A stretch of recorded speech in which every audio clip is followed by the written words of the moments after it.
for those trying to get the SDI, what I want you to remember, you have to go through the Employment Development Department and the State Disability Insurance. You can file 45 days after an accident, or later down the road you can apply. I had to apply real late, and they go into quarterlies, but obviously you want to file within 45 days, and your lawyer may not do this for you.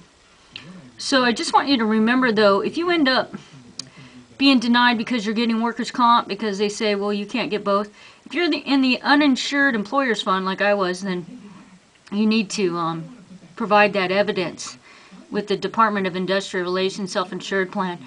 But also, if you end up having to sue on a writ of mandate, sue them for future medical as well, and nail them for punitive damages, because and nail them for a few causes of action. Intentional misconduct would be one, thwarting your rights to get medical care, and financial hardship, and then gross negligence, and then nail them for punitive damages, because you're only really suing for the $110 a week, so it's not a lot of money. But what's imperative here is that you have an option to get subpoenas out. If your attorney's like, they sabotaged my other cases by not getting subpoenas out, get those subpoenas out to the so-called insurers, and compel them to show up in the court, and then you can use that evidence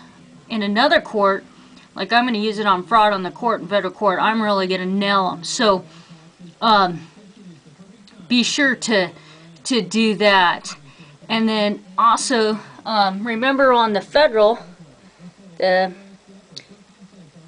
FED here is the Social Security, and I had to go to federal court, and basically the court has agreed that the government did not properly decide your case. So anyways, the significance of this is this is not a game, and the doctors need to substantiate spinal cord damage, and that the bulging disc and the nerves that spread out will affect your organs for the rest of your life. So just because you're walking around, don't give them the time of day to even breathe. Demand that your doctors do their jobs. If not, you're going to have to fire them and get another one, and make sure you turn them into the medical boards, because this is asinine to be waiting 8 years when you're paying into something that should immediately after 1 year on the federal should kick in for you, and it's about $1,800 a month is what you would receive, and then medical. And that's what's crucial, because I went to the MSI program, and then you get stuck paying the ambulance bill. They don't pay all the bills.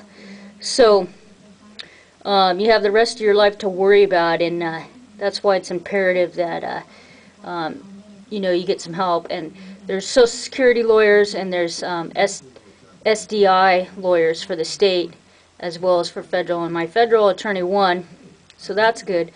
And then state, we'll see what happens. So just thought I wanted to clarify that.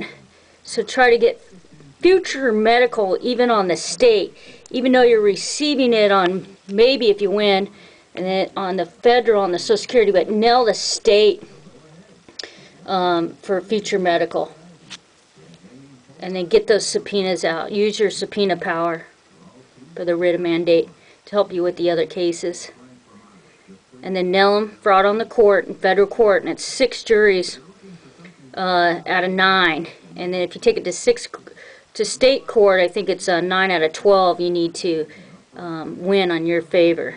But I'm so upset. I just want to really nail them for this nightmare of the defense attorneys for lying and everything.